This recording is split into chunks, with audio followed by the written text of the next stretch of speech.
여러분 수박 좋아하십니까?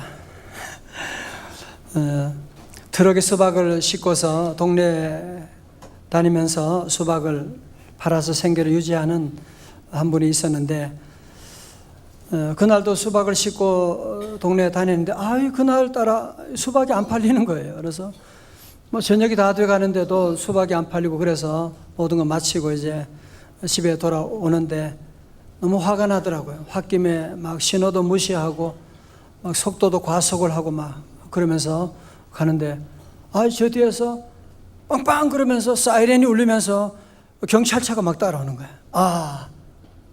걸렸구나. 그래서 이 사람이 더 화가 났어요. 경찰차를 따돌리기 위해서 더 그냥 속도를 내가지고 막 달려가는 거예요. 그러면서 한 추격전이 한 20분간 벌어지게 됐어요. 근데 계속 따라오는 거예요. 그래서 하는 수 없이 포기하고 차를 갓길에 세웠습니다.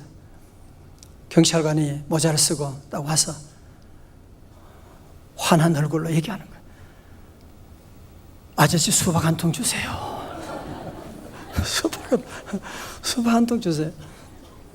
여러분, 우리가 살면서 보면 또 많은 경우에 보면 실수하는 것이 뭐냐면 인간에 대한 이해가 잘못되었기 때문에 실수하는 때가 참 많이 있지 않습니까?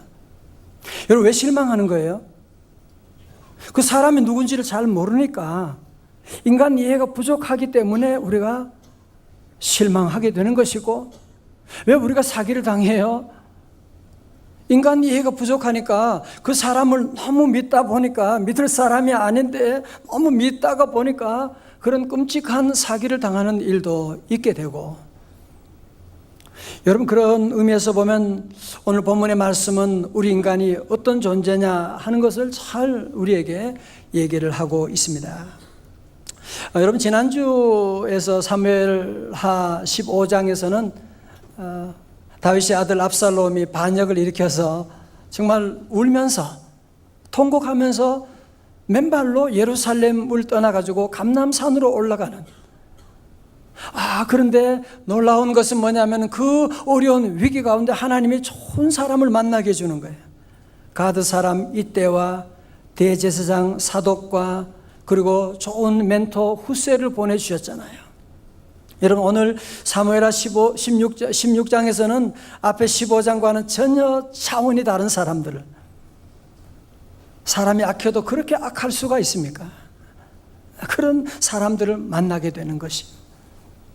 여러분, 그래서 우리도 이 땅에 사는 동안에 돈이 떨어지고 힘이 없게 되면 이렇게 배신하는 사람들이 있을 수 있다라고 하는 것을 우리가 알고 살아야 되는 겁니다. 자, 오늘 본문에 보면 첫 번째로 등장하는 사람은, 설교 노트를 보세요. 좋은 얼굴에 나쁜 사람이에요. 얼굴은 좋은데 나쁜 사람이 있어요. 그 이름은 시바입니다. 자, 1절을 보면요, 다윗이 마루턱을 조금 지나니 무비보셋 종 시바가 안장 지은 두 나귀의 떡 200개와 건포도 100송이와 여름과일 100개와 포도주 한 가죽 부대를 싣고 다윗을 맞는지라. 자, 앞을 보세요. 이런 얘기입니다. 이제 다윗이 압살롬의 쿠데타를 피해서 이제 피난 가고 있는데, 이 감람산 정상에서 무비보셋의 종인 시바를 만나게 됩니다.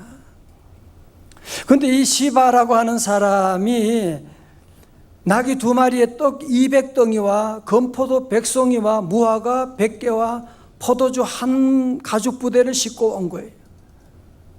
그러면서 이 나귀는 왕의 식구들이 타시고, 이 포도송이와 무화과 나무는 젊은 군인들에게 주시고, 여기 떡도 드시고, 당신 그러면서 오게 되니까, 여러분 보세요. 지금 다윗이 가장 어려운 순간에, 가장 위기의 순간에 이렇게 필요한 이런 음식들을 가지고 왔다. 다윗이 여러분 감동받지 않을 수가 없잖아요. 너무너무 감동받을 수 없는. 여러분 같으면 이때 어떻게 하겠어요? 여러분, 특별히 우리가 알 수 없는, 이유 없는 환대를 받을 때 여러분이 그거 그냥 덥석 고맙습니다 하고 먹으면 안 되는 것이거든요. 자, 보세요. 다윗은 시바에게 물어보죠. 3절에 네 주인의 아들 무비보셋이, 사울의 아들 무비보셋이 어디 있느냐 물어보는 거예요. 그러니까 저를 보세요. 시바의 대답이 그거예요. 당신이 아들이 쿠데타를 일으켰잖아. 반역을 일으켰는데 내가 오려고 하는데 그 당신의 사랑했던 그 무비보셋이라고 하는 사람이, 내 주인 무비보셋이 아들 압살롬의 반역의 기회를 틈타가지고 도리어 자기가 왕이 되겠다고 그런 얘기하고 있습니다. 여러분, 무비보셋이 누군지 아시죠? 그죠? 무비보셋은 여러분 다윗의 절친 요나단 아시잖아. 그 요나단의 아들인데요, 두 다리를 저는 장애인입니다.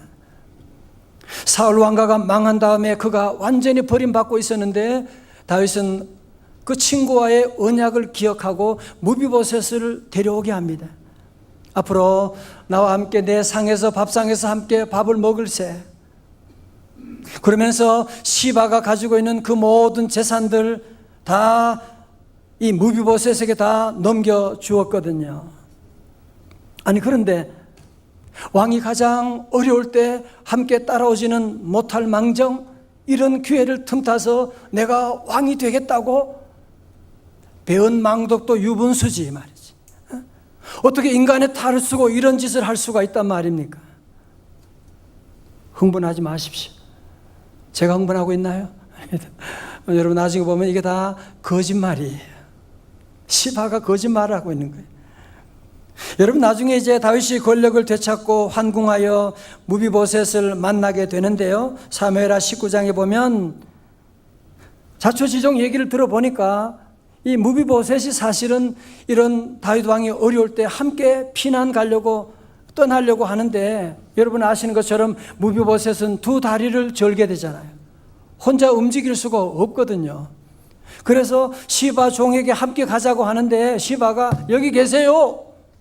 그리고는 그냥 거기 데려오지 않고 그가 그 나귀에다가 그 무비보셋을 태워야 되는데 태우지 않고 다른 음식들을 태워가지고 왕에게 와서는 하는 말이, 이 무비보셋이 지금 반역을 하고 있다라고 하는 거짓말을 하게 된 것입니다. 여러분, 여기까지 다윗 왕은 이런 상황이 제대로 파악이 되지 않으니까요, 시바의 말만 듣고서 잘못된 판단을 하고 얘기합니다. 4절에서 왕이 시바에게 이르되 무비보셋에게 있는 것이 다 네 것이니라 한지라. 시바가 이르되 내가 절하나이다. 내 주 왕이여, 내가 왕 앞에서 은혜를 입게 하옵소서 하니라. 할렐루야. 자, 저 보세요. 여러분, 그러니까 사람이 배고프고 힘들고 어려울 때 이런 물질적인 것을 가지고 왔을 때 넘어지지, 그런 유혹에 넘어지지 않을 사람이 얼마나 있겠습니까? 오늘 저와 여러분도 사는 동안에 이런 시바와 같은 사람을 만날 때가 많을 거예요. 얼굴은 좋은데 속은 나쁜 사람이 있어요. 그래서 이런 사람 우리는 외모를 취하니까요 쉽게 넘어가는, 그래서 실수하는, 그래서 잘못 결혼하는 일이 얼마나 많은지 모릅니다. 제가 자주 말씀드리지만 사랑하는 성도 여러분, 이 세상은 천국이 아닙니다. 괴로움과 죄가 있는 곳 나 비록 여기 살아도, 여러분 저를 보세요. 그래서 여러분이 이 땅에 사는 동안에 좋은 얼굴을 가지고 있지만 나쁜 사람이 여러분 주변에도 많이 있다는 사실, 여러분 이거 하나만 기억해도 이런 큰 시험에 빠지지 않게 될 것입니다. 여러분, 이런 유혹은 저에게도 있고 우리 하나님의 아들 예수님에게도 이런 유혹이 있었어요. 하물며 가장 사랑하는 제자 베드로가 예수님의 십자가 사건 앞에 그리 마옵소서 그러잖아요. 그러면 안 됩니다, 그런 얘기 하잖아요. 그때 우리 예수님은 이런 베드로를 통한 사단의 유혹에 넘어지지 않으시고 뭐라고 하셨느냐? 마태복음 16장 23절입니다. 다 눈을 크게 뜨고요. 한번 같이 읽어요. 시작. 예수께서 돌이키시며 베드로에게 이르시되 사단아 내 뒤로 물러가라. 너는 나를 넘어지게 하는 자로다. 네가 하나님의 일을 생각하지 아니하고 도리어 사람의 일을 생각하는도다 하시고 아멘. 다 같이 아멘. 서울의 어느 한 여성이 이제 백화점에 가서 원래 옷 사려고 간 건 아니었는데 가서 보니까 너무 옷이 마음에 드는 아주 이쁜 드레스가 하나 있어가지고 그냥 사버렸어요. 그리고 집에 왔어요. 남편에게 얘기하지 않을 수가 없어가지고 얘기했어요. 가격이 얼마라고 얘기했더니만 남편이 완전히 나자빠져 버리는 거예요. 아니 여보, 당신 어떻게 이렇게 비싼 돈을 주고 산단 제정신이야? 여보 미안해요. 나도 사단의 유혹에 그만 넘어지고 말았어요. 그래서 그때 남편이 하는 말, 아니 여보, 늘 당신 그렇게 성경 많이 보고 예수님의 말씀도 있잖아. 그때 유혹이 올 때는 사단아 뒤로 물러가라 그러면 되잖아. 그러니까 그 아내가 그냥 좀 불편한 얼굴로, 겸연치 않은 얼굴로, 여보 물론 그랬지. 나도 사단아 뒤로 물러가라 그랬더니만 뒤에서 그런 소리가 들리는 거예요. 뒤에서 봐도 아름다운 걸. 그래서 그만 사고 말았다, 그런 얘기가 있는데요. 여러분이 사는 동안에 이런 사단의 유혹이, 항상 사단은요 항상 좋은 얼굴을 하고 와요. 아니 뿔 달고 온다면 우리가 왜 모르겠어요. 여러분, 그래서 이런 사단의 유혹을 물리치는 방법이 뭐냐? 마태복음 26장 41절에서 우리 예수님이 말씀하셨어요. 다 같이요, 크게 시작. 시험에 들지 않게 깨어 기도하라. 마음에는 원이로되 육신이 약하도다 하시고 아멘. 제가 매주일마다 우리 성도들에게 기도를 강조한 이유가 바로 여기 있습니다. 여러분들이 시험에 들지 않도록 깨어 기도하지 않으면 이런 사단의 유혹, 얼굴은 좋은데 나쁜 사람을 여러분이 어떻게 분별할 수가 있습니까? 제가 여름이 되면 3주간 기도원에 가서 제가 기도하는 것도 제가 너무 부족한 사람이니까요. 기도하지 않으면 이런 시험과 이런 어려움을 이겨나갈 수 없으니까 하나님께 기도하지 않을 수가 없는 거예요. 여러분, 사단은 항상 좋은 얼굴을 가지고 그 속에는 이 구렁이가 들어앉아 있기 때문에 여러분, 그래서 오늘 이 말씀을 여러분이 다 기억하시고, 이번 산상성회 여러분이 다 바쁘신 줄 알아요. 그래도 여러분이 무리해서라도 저녁에 퇴근해서라도 여러분이 기도의 동산에 와서 주여 하고 부르짖고 기도하게 되면 하반기에 어떤 사단의 시험도 넉넉히 이겨나갈 줄로 믿습니다. 두 번째 사람은요, 두 얼굴의 기회주의자 심의입니다. 다 같이 심의. 하여튼 시시가 문제예요. 시시가 시바 심의 시시가 문제예요. 자, 5절의 말씀, 다윗 왕이 바후림의 이름에 거기서 사울의 친족 중 한 사람이 나오니 게라의 아들이요 이름은 뭐요? 심의라. 그가 나오면서 계속하여 뭐예요? 저주하고. 자, 앞을 보세요. 다윗 왕이 이제 감람산의 정상에서 시바를 만나서 지금 너무 피곤한데, 그래서 거기에서 이제 내려와서 여리고로 가는 길에 바후림이라고 하는 곳에 들리게 됐어요. 여러분, 바후림이라고 하는 지명을 여러분이 잘 모르더라도 거기는 어디냐 하면 이 베냐민 지파, 사울의 지파의 땅이었어요. 다윗이 이제 그 길로 지나가는데, 그래도 다윗이 왕이잖아요.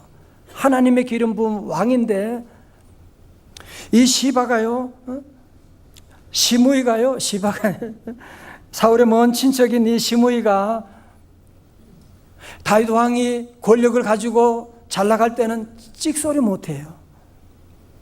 그런데 그가 힘을 잃게 되고 피난 가니까 힘이 약할 그때에 1000여 명의 군사들을 데려와가지고 그 앞에서 그를 저주하는데요, 정말 입에 담지 못할 말로 저주하는 거예요. 아니, 저주만 한 것이 아니라 여러분이 그림에서 보는 것처럼 그는 돌을 던지는 거예요. 돌만 던지는 것이 아니라 먼지를 일으키면서 별의별 욕을 다 하는데요. 7절, 8절에 보면 정말 입에 담을 수 없는 그런 욕을 하는, 혹시 여러분 이런 저주 들어보셨나 모르겠어요. 우리말 성경에서 좀 더 잘 번역이 돼서 나쁜 말이니까 제가 읽어드릴게요. 여러분이 입이 더러워지니까 제가 읽겠어요. 7절에 보면 시므이는 저주하며 이렇게 말했습니다. 떠나가거라. 이 피비린내 나는 살인자야. 이 악당아. 이 것이가. 8절에 여호와께서 네가 사울의 집안에 흘린 피를 모두 네게 갚아주시는 것이다. 네가 그의 자리를 차지했지만 여호와께서 이 나라를 네 아들 압살롬의 손에 넘겨주셨다. 네가 피를 흘린 사람이기에 네 악 때문에 스스로 재앙을 받는 것이다. 자, 저 보세요. 무슨 얘기냐면 시므이가 사울의 베냐민 지파 사람이거든. 다윗대로 네가 우리 사울 왕을 죽였잖아. 피 흘렸잖아. 그러니까 네가 피 흘렸으니까 그 피 흘린 대가를 네 아들 압살롬을 통해서 받는 거야. 계속 그러면서 피 흘리는 자여 피 흘리는 자라고 그런 얘기하고 있는. 아니 여러분 아시지만 다윗이 사울을 죽일 수 있는 기회가 여러 번 있었지만 어떻게 해요? 하나님의 기름 부음 받은 자를 내가 어떻게 건드릴 수 있느냐? 손도 대지 않았잖아요. 여러분 그런데 이 시므이라고 하는 인간은요, 기름 부음 받은 왕에게 하지도 않았던 이 일을 끝까지 했다고 하면서 이 피비린내 나는 자야, 악한 자야, 걔 뭐 하든 그러면서 막 욕을 하고 있는 것을. 성도 여러분, 여러분의 삶 가운데도 정말 내가 하지도 않았는데 내가 하지도 않았는데 했다고 하는 이런 얘기 들으면 우리가 제일 못 참잖아요. 그죠? 뭐 다른 거는 참아도 내가 하지도 않은 일을 그렇게 얘기하는. 지난날이 어려울 때는 다윗 왕이 권력 있을 때는 꼼짝 못 하더니만 이렇게 나오는 거 보세요. 성도 여러분, 아주 재미있는 사실은요, 사무엘하 19장에 가면 왕이 다시 권력을 회복하고 예루살렘 궁으로 들어오잖아요. 여러분 그때 다윗을 맞으려고 제일 먼저 달려온 인간이 누군지 아세요? 질문에 답이 있지요, 그죠? 시므이예요, 시므이. 그러니까 시므이는 약한 사람에게는 아주 강하게 못되게 하는 사람이에요. 아주 갑질하고 말이죠. 아주 그렇게 하면서, 그리고 강한 사람 앞에서는 그냥 굽실굽실거리고 말 한마디 못하고 있는 이런 인간. 두 얼굴 가진 기회주의자, 박쥐와 같은 인간이에요. 낮에는 지들과 함께 나는 쥐와 같이 다니는 짐승이다 그렇게 말하고, 밤이 되면 나는 새와 같이 날아다니는 짐승이다 그렇게 말하고 있는. 사랑하는 성도 여러분, 여러분이 사는 동안도 이런 두 얼굴을 가진 기회주의자들 아마 여러분 가운데 경험해 보셨을 거예요. 아니 때로는 우리가 그런 모습이 될 수도 있지 않습니까? 그죠? 어떻게 해야 되지요? 어떻게 해야 돼요? 그러니까 다윗 왕 옆에 있던 이 부하들이, 장군들이 너무너무 열받는 거예요. 아니 아비새라고 하는 장군이요 도저히 못 참겠는 거예요. 9절에 어떻게 이 죽은 개 X 같은 녀석이 내 주 왕을 저주하는 것입니까? 내가 가서 그의 목을 치겠습니다. 그러는 거예요.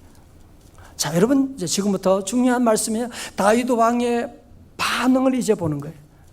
그 속상한, 내가 하지도 않은 일을 했다고 하는 이런 시므이 같은 인간을 어떻게 처리하느냐, 다윗의 반응을 보시겠어요? 자, 우리 10절의 말씀 우리 한번 같이 다시 한번 읽어봐요. 10절입니다. 시작. 왕이 이르되 스류의 아들들아, 내가 너희와 무슨 상관이 있느냐? 그가 저주하는 것은 여호와께서 그에게 다윗을 저주하라 하심이니 네가 어찌 그리하였느냐 할 자가 누구겠느냐 하고. 아멘. 여러분 보세요. 다윗은 도리어 누구 편 드는 거예요? 시므이. 도리어 아비새를 야단치는 거예요. 장군을 야단치는 거예요. 자기 편 드는 아비새를 야단치면서 드디어 그는 이 모든 배후의 이 뒤에 누가 계시다? 여호와 하나님이 계시다는 거예요. 여러분, 그래서 오늘 말씀 가운데 보면 10절, 11절, 12절에 여호와께서라고 하는 단어가 무려 4번씩이나 반복해 나오는, 다 같이 여호와께서. 여러분, 마치, 자, 저 보세요. 마치 먹구름이 걷히면 보이지 않던 태양이 비치는 것처럼 다윗이 지금까지 믿었던 세상의 모든 권력들, 자신을 믿고 있는데 그 모든 것이 다 무너진 다음에 드디어 그는 여호와 하나님을 보는 눈이 환하게 열리게 되는 거예요. 주님을 보는 눈이 열리게 되면서, 그러면서 그는 여호와께서 다 같이 여호와께서. 여러분, 믿음이라고 하는 것은 무엇입니까? 그것은 교회 다니는 것이 아닙니다. 믿음이라고 하는 것은 주님을 바라보는 것입니다.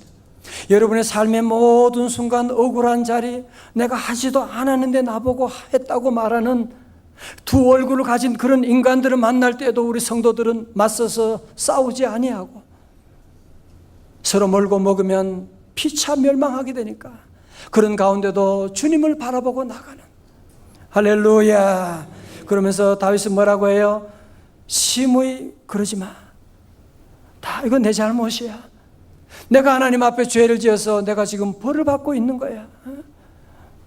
내 책임이야. I am responsible. 내 책임이야.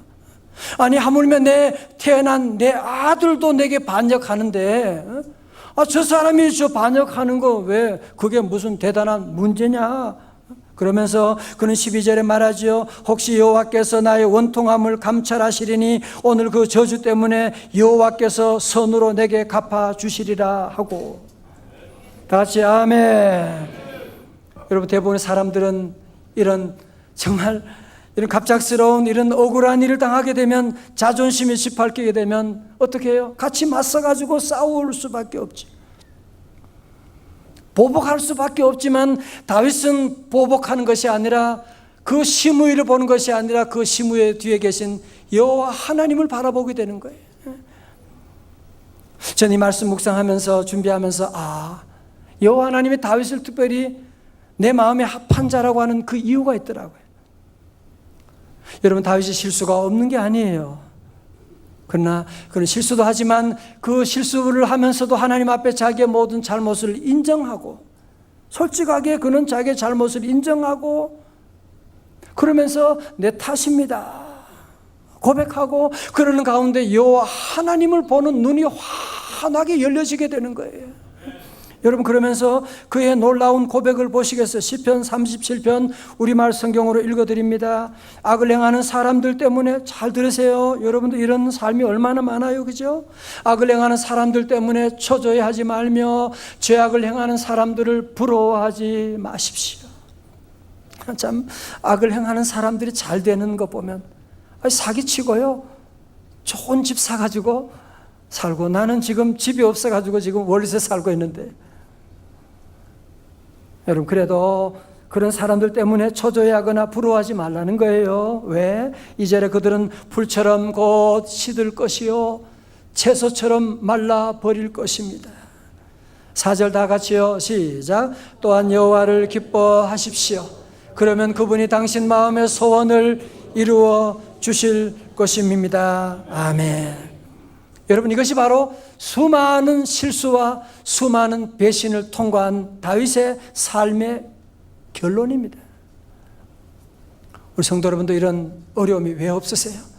지금도 그런 억울함 때문에 괴로워하는 분이 계실지 몰라요. 그래도 우리는 심의 보고 같이 싸우고 맞서지 말고 여호와 하나님을 바라보는 눈이 열리시기를, 여호와 하나님을 기뻐하는 우리 성도들 다 되시기를 주님의 이름으로 축원합니다. 어떤 한 남자가 이제 결혼 30주년을 맞이해서 사랑하는 아내에게 아내 생일에 뭔가 좀 뜻깊은 선물을 좀 하고 싶었어요. 그래서 아내에게, 여보, 내가 이제 결혼 30주년을 맞이하면서 당신에게 뭐 선물을 좀 하고 싶은데 뭐 없을까? 그러니까 아내가 그런 얘기예요. 여보, 그렇다면 내 생일에 다른 특별한 선물 말고 나에게 당신 2시간만 좀 시간 내주세요. 무슨 말이야? 2시간만 좀 시간 내주세요. 그거야 뭐 쉽지. 그래서 생일날이 돼서 드디어 남편과 함께 자리에 앉아서 아내가 하는 말이, 여보, 내가 지금 2시간 동안 말을 할 텐데 내가 무슨 얘기를 하든지 당신은 맞아, 오라, 그렇지 이 말만 해주세요. 그렇게 말하는 거예요. 그러면서 아내가 지금부터 자기 30년 전에 처음 만났을 때부터 지금까지 집안에 있었던 시댁의 문제 이런 것들을 얘기하기 시작하는 거예요. 남편이 듣다 보니 사실이 아는 부분이 너무 많았어요. 말을 끊으면 아니 여보 그건 여보 2시간 그랬잖아 2시간. 그래서 참았어요. 남편 한 수 없이 듣고만 있는데 한 10분이 지나자 속이 뒤틀리기 시작해요. 20분이 지나자 화가 치밀어 오르기 시작해요. 30분이 지나자 조금만 더 들으면 억울하고 답답해서 가슴이 터질 것만 같아요. 그런데 시간이 더 지나면서 남편은 충격을 받기 시작하는 거예요. 우리가 부부로 30년 동안 살아오면서 아내의 생각과 감정을 이렇게 모르고 살았단 말인가. 계속 말을 잇는 아내를 보면서 남편의 눈에는 눈물이 고이기 시작하는 거예요. 아, 내가 같이 살면서도 아내를 내가 너무 몰랐구나. 아내의 아픔을 너무 몰랐구나. 내가 너무 잘못했구나 하는 것을 깨닫게 되고 한 2시간 정도 시간이 지나고 그 남편은 아내 무릎 앞에 꿇어 엎드려가지고 엉엉 울면서 정말 내가 잘못했다고 하면서 그러면서 두 부부가 서로 사랑을 회복하게 되는 그런 내용을 보게 되었습니다. 사는 성도로 많은 성도들이 나는 죄인이라고 말하지만 정말 내가 지옥에 갈 수밖에 없는 내가 얼마나 죄인이라고 하는 사실을 우리가 잘 모르기 때문에 함부로 남을 욕하고 비판하는 것 아닙니까? 여러분 죄를 깨닫는 것이 회복의 시작입니다. 여러분 다윗은 내가 죄인이라는 것을 깨닫기 시작했어요. 내가 문제가 많은 것을 깨닫기 시작했어요. 그러면서 그는 시므이와 더 이상 싸우지 않는 거예요. 시므이에게 칼을 들이대지 않고 도리어 내가 문제인 것을 깨닫고 내 잘못입니다. 내 책임입니다. I am responsible. 내 책임입니다. 그러면서 드디어 그는 주님을 바라보는 눈이 열려지게 되는, 그러면서 자기에게 주어진 십자가를 묵묵히 지고 나갈 때 결국은 하나님이 그를 다시 회복시켜주는 놀라운 역사를 보게 되었습니다. 사는 성도 여러분, 이제 저를 보세요. 말씀을 정리합니다. 우리 이 땅에 사는 동안에 여러분의 삶 가운데도 반드시 시바와 같은 얼굴은 좋은데 속은 나쁜 사람을 만나게 되고, 때로는 여러분의 삶 가운데 두 얼굴을 가진 기회주의자를 여러분도 반드시 만나게 될 것입니다. 아니 어쩌면 우리들도 그런 잘못을 범할 때가 있을지도 모릅니다. 여러분 결론은 무엇이냐? 시바 같은 사람 지나친 환대를 해줄 때 너무 좋아하지 마세요. 또 시므이 같이 여러분에게 욕을 하고 여러분에게 달려드는 사람이 있다. 싸우지 마세요. 화내지 마세요. 여러분 어쩌면 우리가 사는 동안에 이런 아픔들을 여러분이 겪는 이유는 뭐냐 하면, 이런 아픔이 있어야만 다윗도 그랬거든요. 더 이상 세상을 의지하지 않고 주님을 바라보는 눈이 열려지게 되는 것이거든요. 여러분 그러므로 이런 사람들로 말미암아 여러분이 많이 힘드시지만, 그래도 정말 이런 어려움이 왔을 때 우리 성도들은 도리어 감사하고 그런 유혹에 넘어지지 말고, 그렇구나, 이 세상이 다 시바고 시므이구나, 내가 바라볼 분은 주님밖에 없구나 하고 눈을 열고 나가서 히브리서 12장 2절의 말씀처럼 믿음의 주여 또 온전하게 하시는 이인 뭐요? 예수를 바라보자. 다 같이 예수를 바라보자. 이번 여름철에 날씨가 많이 무덥고 많은 어려움도 있을지도 몰라요. 그래도 우리 성도들, 오늘 저는 마지막으로 한 가지 여러분을 부탁합니다. 시므이 때문에 너무 속상해하지 말고, 시바 때문에 거기에 넘어가지 말고, 우리 성도들은 늘 어디서 무엇을 하든지 예수님을 바라보는, 주님과 함께 동행하는, 그래서 오늘 전 여러분에게 예수 바보 운동을 시작하자고 말씀드립니다. 예수 바보 운동이 뭐냐? 예수님을 바라보는 운동이에요. 예수 바보. 다 같이 예수 바보. 예수 바보가 되고, 그래서 예수 바보 운동에는 4가지 실천 강령이 있는데요. 여러분 설교 노트 마지막에 있습니다. 첫 번째로 세상 모든 일에 최악이 아니라 최선을 바라보자. 제가 앞에 얘기하면 여러분이 뒤에 크게 읽어요. 자, 모든 일에 최악이 아니라 다 같이요.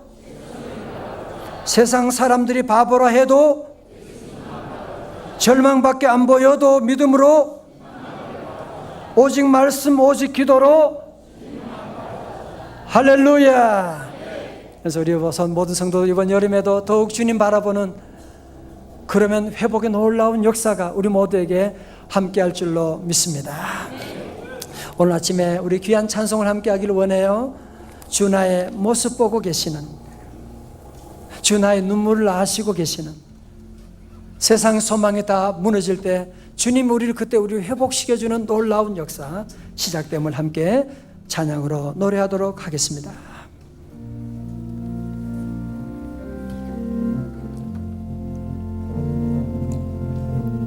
주 나의 모습 보네 할렐루야. 상한 나의 맘 보시네 주 나의 눈물 안에 주 나의 눈물 안에